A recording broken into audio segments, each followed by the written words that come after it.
when you're talking about truth, it's important for us to walk in truth. It is so important for us to walk in truth. And some people don't walk in truth for different reasons. One reason why they don't walk in truth is because they don't really know the Word of God. They really don't truly know it. So what they do is, since they don't know the Word of God, they're filling in for the lack of their knowledge. What they don't know, they fill in that with their opinions of what they think God is and what His Word is. You understand? Because they don't know it, so their knowledge is but this much. And so they're trying to fill in all the other stuff with their opinions. Their knowledge is this much, and they're trying to fill in this much with their knowledge and opinions. So that's why some people don't walk in truth, because they don't know the Word of God. And so they're telling you their opinions as if it's gospel truth. So that's one reason why it's hard for some people to walk in truth. Another reason is simply this, is that they're spending time around the wrong people. And these people are telling them things that's not the truth. And the Word of God says, the blind lead the blind, they both fall into the ditch. So when you're spending time around other people who aren't rooted in the truth, and you're hearing other people say certain things, you might think that it is truth. But it's their opinion. And you're quoting it like it's the gospel truth. But it's just their opinion. So that's something to realize. Now, let's talk about some of these things. We have all heard them. We have all heard different things going on. How many of you heard different things going on, such as this? You know, they'll say like, well, I believe in God, but you really don't need to, I don't think you need to go to church to be in favor with God. You don't have to go to church. Well, is that their opinion, or is that God's eternal truth? Opinion. Because I think it's their opinion, because my Bible reads differently. My Bible reads, forsake not the assemblies of yourselves together as the manner of some is. It talks about us encouraging each other as we see the day approaching. It talks about when 2 or 3 gather together in my name, there I am in the midst. So my Bible reads differently than that.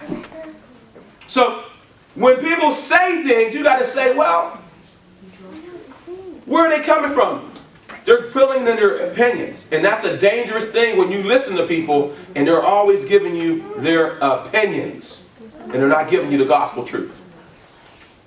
That's why it's important to know the Word. That's why it's important to get into the Word. And we'll talk a little bit about that later on. But it's so important to get into the Word.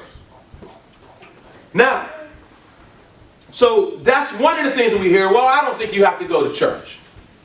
Another thing is, too, I'm going to tell you something. Just because you're close to somebody, just because you're talking to somebody who's close to somebody, doesn't mean whenever that loved one dies that they make it to heaven. Everybody dies, don't make it to heaven. You know, you heard somebody say, their loved one died, but they're in a better place. Maybe, maybe not. You know, everybody that died don't make it to heaven. I don't care how much you love them, that doesn't get them to heaven. Some people think, they're in a better place. They may not be in a better place. They may be tormented. Right? But see, we got to understand that. St. John chapter 3 and verse 5 says, you must be born of the water and of the Spirit to enter into the kingdom of heaven. So just because I feel close to somebody doesn't mean that they made it to heaven. But isn't that a common term we hear? Oh, they're in a better place. Oh, they're in a better place. People's opinions will lead people down the wrong path. Oh, they're in a better place. Well, are they really? Well, how did you come to that conclusion that they're in a better place? Oh, because they died. Well, man, if dying was a prerequisite to make it to heaven, why am I doing everything that I'm doing? Why does the Bible have us all this information? That's not the case. But the Word of God says you must be born of the water and of the Spirit in order to enter into the kingdom of heaven. So that's what it takes. Right? So let's talk about another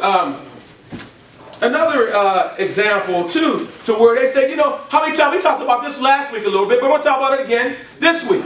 How many of you heard where they say, and I'm going to read it to you too. How many of you heard people make this very big, strong error in their statement? Well, nobody can be perfect. Oh, no one's perfect. Oh, my gracious.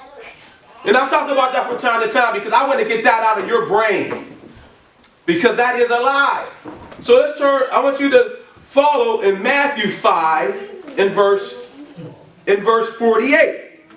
So we can put that all to rest. Matthew 5 and 48. I'm not following the outline right now. I'm just turning to this, right? Matthew 5 and 48. And it reads thus. Be you therefore perfect. Who is it talking to? The ant? The grasshopper? Who is it talking? It's talking to us. Man.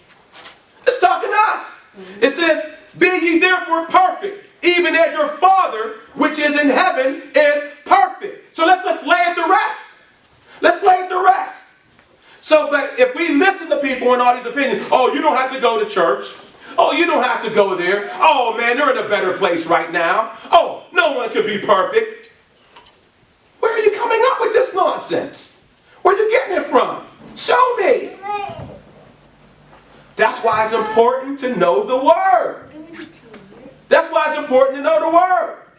Thy word have I hid in my heart, that I might not sin against you. You have to know the Word of God to do the will of God. If you don't know His Word, then how do you know you're doing His will? How do you know that you're following someone blindly? Right? They can be telling you any other thing. They can be telling you their own doctrine. How do you know that they're telling you the Word of God?